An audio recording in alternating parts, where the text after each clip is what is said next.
Number 31 वरची language study जो आपल्याला आज अभ्यास करायचा आहे त्याच्यामध्ये आपल्याला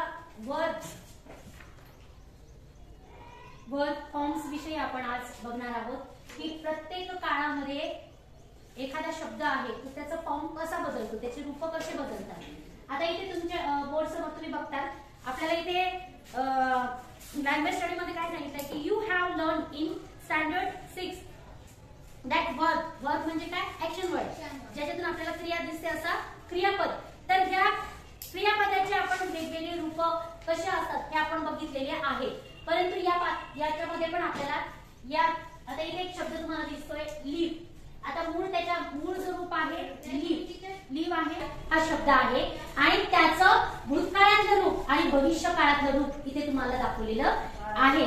तर याच्यात ते सांगितलं आहे की आपण मागच्या वर्षीच्या जे पुस्तक होतं त्याच्यामध्ये आपण वर्बचे फॉर्म बघितलेले आहेत। आता इथे आपल्या समोर 3 वाक्य दिलेले आहेत। एखादी क्रिया घडताना ती कोणत्या काळात आहे हे कळण्यासाठी आपल्याला या शब्दांचा उपयोग होतो। मग आता हे रूप झालेले लाईफ या शब्दाची रूप इथे दिलेली आहे। सगळ्यात पहिले जर आपण वर्तमान काळातलं मूळ रूप जर आपण बघितलं लाईफ हे मूळ रूप आहे। मग आता हे वर्तमान काळात वाक्य आहे हे कसं ओळखायचं, त्याच्यानंतर भूतकाळात हे वाक्य आहे हे कसं ओळखायचं, किंवा भविष्य काळामध्ये हे वाक्य आहे किंवा ही क्रिया घडतीये तर हे आपल्याला घडणार आहे हे कळण्यासाठी आपल्याला या 3 शब्दांचा उपयोग होतो। जसं मराठीमध्ये खूप सोपं आहे वाक्य ओळखणं की आपण लगेच ओळखतो की होता हा जर शब्द आला तर आपण म्हणतो हे भूतकाळातलं वाक्य आहे, किंवा राहतो, ठेवतो, करतो हे वर्तमान काळातलं वाक्य आहे, आणि करणार, ठेवणार, आणणार आहे असं जर वाक्य असेल तर आपण म्हणतो ते भविष्य काळात आहे। करणार म्हणजे पुढे करणार आहे, करतो आहे म्हणजे सध्या आहे, आणि करत होता म्हणजे भूतकाळातलं वाक्य। हे मराठीत आपल्याला समजून घ्यावं किंवा आपल्याला समजायला खूप सोपं जातं, पण इंग्रजीमध्ये आपल्याला जर वाक्य कोणत्या काळातलं आहे हे समजण्यासाठी एक ट्रिक आहे। ती ट्रिक लक्षात ठेवली की तुम्हाला ते वाक्य कोणत्या काळातलं आहे हे लक्षात येईल। बघा इथे वाक्य दिल्यानंतर तुम्ही आता वाक्य वाचा बरं। हे वाक्य He lived in a hole. तो बिळात राहत होता। त्याच्यानंतर सेकंड प्रेझेंट टेन्स मध्ये he lived in a hole. तो बिळात राहतो। आणि third he will live in a hole. तो बिळात राहणार आहे। तो बिळात राहील। मग ह्या 3ही वाक्यामध्ये तुम्ही जर विचार केला तर सब्जेक्ट एकच आहे, ही हा सब्जेक्ट आहे, कर्ता आहे। त्याच्यानंतर इन अ होल हे ऑब्जेक्ट आहे, कर्म आहे। आता मधला जो शब्द आहे तो थोडासा बदललेला आहे, थोडा स्पेलिंग मध्ये बदललेला आहे। तर पहिल्या वाक्यामध्ये या लाईव्हला म्हणजे लिव्ह म्हणा किंवा लाईव्ह याला डी लागले, दुसऱ्या वाक्यामध्ये एस लागले, आणि तिसऱ्यामध्ये लाईव्हच्या आधी किंवा लिव्हच्या आधी विल लागले, हो की नाही। हा फरक झालाय फक्त, आणि याच्यावरून वाक्याचं पूर्ण काळ बदललेला आहे। वाक्य कोणत्या काळातलं आहे हे लगेच लक्षात येत आहे। आता बघा, you also know that the past tense forms usually had D, ED and IED. आता आपण शिकलेलो होतं की शब्दाला जर डी लागलं, ईडी लागलं आणि आयईडी लागलं तर ते वाक्य कोणत्या काळातलं होतं, भूतकाळ। लक्षात ठेवायचं, क्रियापदाचा जो शब्द असतो, क्रिया दर्शवणारा जो शब्द असतो त्या शब्दाला जर शेवटी डी लागलं, काय लागलं, डी जर लागलं, त्याच्यानंतर ईडी लागलं, बघा डी, ईडी आणि आयईडी हे जर 3 शब्द त्या शब्दामध्ये असेल तर समजायचं ते भूतकाळातलं वाक्य आहे। कोणत्या पण शब्दाला नाही, फक्त क्रियापदाला सांगते मी। क्रियापदाला डी, ईडी, आयईडी लागलं की ते समजायचं ते भूतकाळातलं वाक्य आहे। कळालं?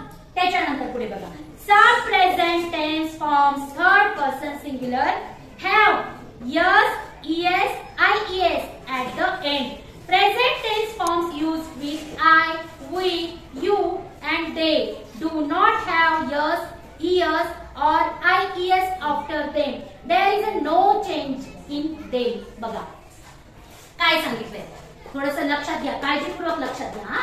ज्या वेळेला वर्तमान काळातलं क्रियापद आपल्याला ओळखायचं आहे, वर्तमान काळातले हे वाक्य आहे हे ओळखण्यासाठी आणखी एक सोपी ट्रिक आहे। ज्या वेळेला त्या शब्दाला यस ES लागलेलं असतं ते वर्तमान काळातलं वाक्य असतं. परंतु हे सगळ्याच क्रियापदामध्ये घडत नाही.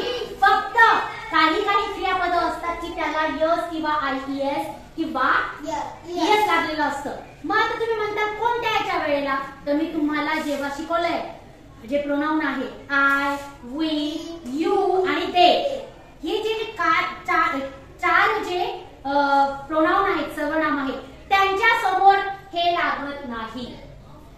डायरेक्ट आय लिव्ह येतं. आय लिव्ह इन अ नेकनूर, मी नेकनूर मध्ये राहतो. परंतु ज्या वेळेला सिंग्युलर पर्सन म्हणजे सिंग्युलर पर्सन फर्स्ट पर्सन जेव्हा असतो म्हणजे आय, वी, यू आणि दे जेव्हा असेल त्यावेळेला यस लागत नाही.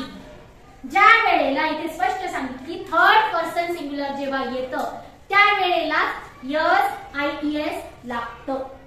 मग आता थर्ड पर्सन कुठे तुम्हाला शिकवलं मी, ही, शी आणि इट किंवा आपण नावं जे लिहितो त्याच्या पुढे आपण काय वापरतो, क्रियापदाला यस किंवा IES. आणि ज्या क्रियापदामध्ये हे लागलेलं असेल त्याला समजायचं ते वर्तमान काळातलं वाक्य आहे. जसं ही लिव्ह इन अ होल, तो बिळात राहतो, म्हणजे वर्तमान काळातली क्रिया तुम्हाला लक्षात आली, वर्तमान काळातलं वाक्य आहे. आता थर्ड जो इथे वाक्य बनवलेलं दिसतंय तुम्हाला, या वाक्यामध्ये क्रियापदाच्या आधी विल लागलेला आहे. काय लागलेलं आहे, विल. आता त्याच्या संदर्भात काय दिलंय बघा, the future is indicated by will and shawl.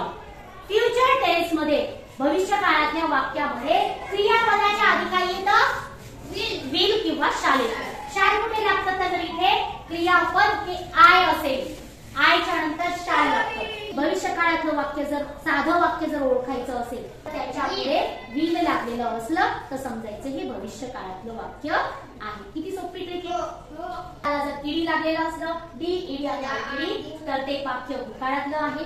काही क्रियापदामध्ये लागत नाही.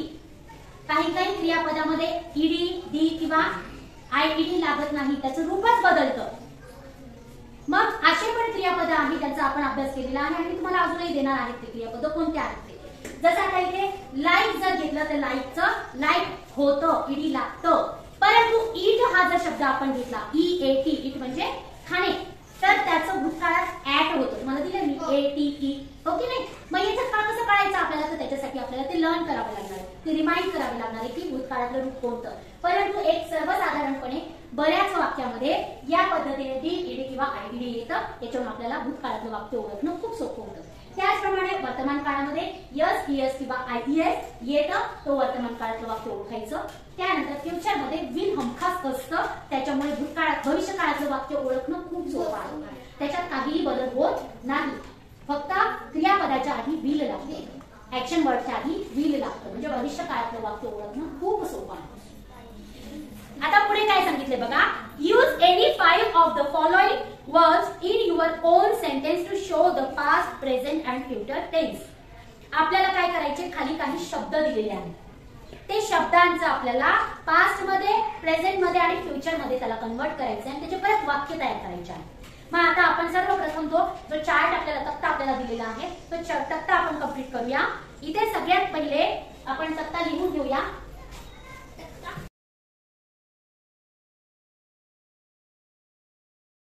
कोणता काळ आहे, पास्ट. पास्ट मध्ये बघा आपण लिहूया, पास्ट म्हणजे भूतकाळ. नंतर कोण दिलेला आहे, प्रेझेंट,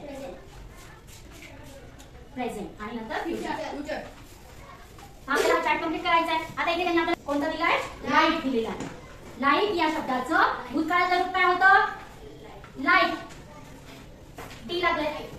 त्याच्यानंतर भविष्य काळामध्ये त्याचं विल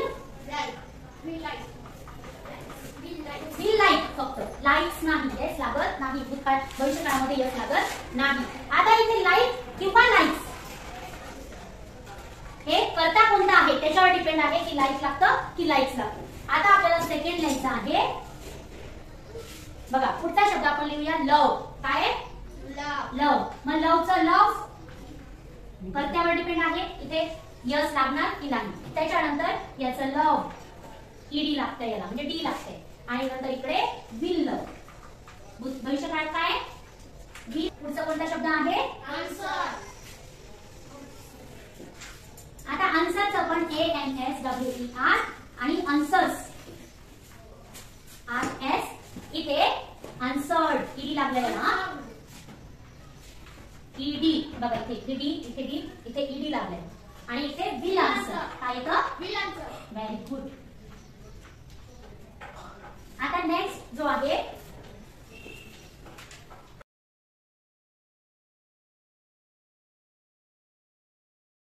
ऍड करायचा आहे खालच्या याच्यामध्ये तुम्ही काय करा वेट ऍड करा वेटला पास्ट मध्ये ईडी जोडायचं ओके आणि फ्युचर मध्ये काय लागणार आहे वेटच्या आधी विल ओके पुढचा शब्द आहे स्निफ SNIFF स्निफच्या आधी बघा इथे पण येस किंवा फक्त स्निफ किंवा स्निफ्स वर्तमान काळात भूतकाळामध्ये त्याला ईडी जोडायचं आणि भविष्य काळामध्ये विल लावायचं आलं कळालं का नंतर पुढचा आहे लाव LAUGH याला काय लागणार वर्तमान काळात काय लागणार त्याला S लागणार की परंतु थर्ड पर्सन असेल तर S लागतं आणि भूतकाळामध्ये लाव ईडी लावायचं आणि भविष्य काळामध्ये विल जोडायचं कळालं का हा तक्ता आपला पूर्ण झालेला आहे वर्ब जे रेग्युलर वर्ब जर असेल तर या पद्धतीने ईडी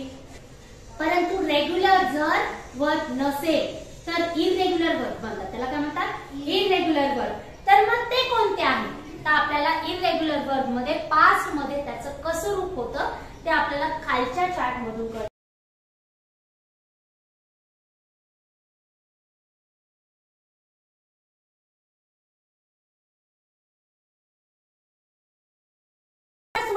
काही वाक्यामध्ये आपल्याला लक्षात येत नाही वाक्यांत कोणत्या काळाचं वाक्य मग त्याचे वर्ब फॉर्म्स आपल्याला पाठ करावे लागतात तर इथं हा जो चार्ट आहे तसाच आहे ज्याच्यामध्ये तुम्ही म्हणता मॅडम हो तुम्ही तर म्हणाल त्याच्यात यस पण नाहीये ईडी पण नाही मग कसं ओळखायचं मग त्याच्यासाठी आपल्याला असे फॉर्म्स पाठ करून ठेवणं गरजेचं असतं जसं इथे पहिला जो शब्द दिलेला आहे गो किंवा गोज काय दिलंय गो किंवा गोज आता गोचं भूतकाळात रूप काय होतंय तर ईडी नाही लागत इथे वेंट होतं काय होतं वेंट गोचं काय होतं वेंट तुम्हाला पाठ करावं लागेल की नाही हे पाठ केल्याशिवाय तुमच्या लक्षातच येणार नाही आणि इथे बरोबर लागतं इथं विल गोच येतं मी तुम्हाला आधी सांगितलं की भविष्य काळातलं वाक्य ओळखणं खूप सोपं आहे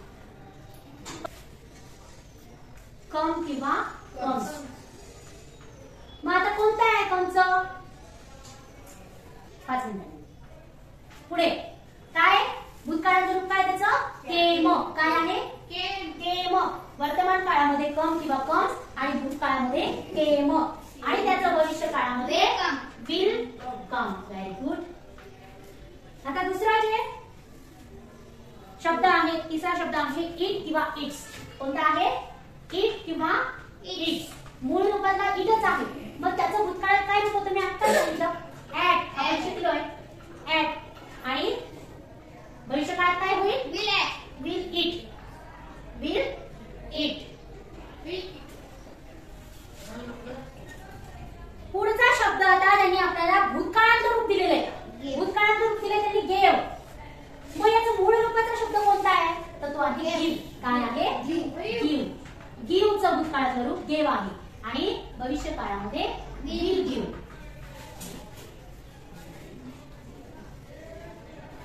पुढचा शब्द बघूया हा आता याच्यात भूतकाळातलं पण दिलंय आणि वर्तमान काळातलं पण दिलंय फ्लाय काय आहे फ्लाय आता मूळ रूपातला शब्द कोणता आहे फ्लाय मग भूतकाळामध्ये त्याचं होतं फ्ल्यू काय होतं FLEW आणि भविष्यकाळामध्ये काय होतं विल फ्लाय कळालं का चार्ट कळाला हा अशा पद्धतीने आपल्याला आणखी काही वर्ब शिकायचे आहे की ज्याचं जे इरेग्युलर आहे समजलं का तुम्हाला आपल्याला भविष्य काळाचं वाक्य ओळखायचं असेल तर काय करावं सांग ज्या शब्दाच्या आधी विल असेल शब्दाच्या का नाही मग क्रियापदाच्या व्हेरी गुड म्हणजे वर्बच्या आधी विल असेल तर ते भविष्य काळातलं वाक्य आहे आणि वर्तमान काळातलं वाक्य कसं ओळखायचं सांग या शब्दाच्या आधी वर्तमान या शब्दाच्या आधी